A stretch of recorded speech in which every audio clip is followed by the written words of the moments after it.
Taking photos requires multitasking. There's so many things you must think of when taking a photo. Shutter speed, framing, interact, or bystander. What are you trying to say? In this first video, we'll talk about shutter speed. The shutter speed is something that many people put on automatic, but it's also the way to really understand your camera and what you're shooting. The shutter speed will stop action or give you a blur. Most of the time, the blur, which is movement in your frame, is not something you want. Every action needs a different shutter speed.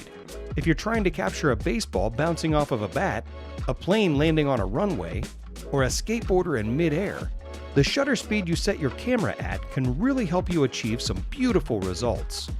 In my early years as a photographer, I was leaving an event and saw a Harrier jet landing in front of the Capitol building.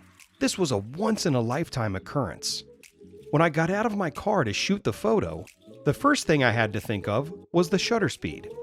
If it hadn't been set at 1/2000th of a second, I never would have captured that photo. Slow shutter speed sometimes should be used in low-light situations.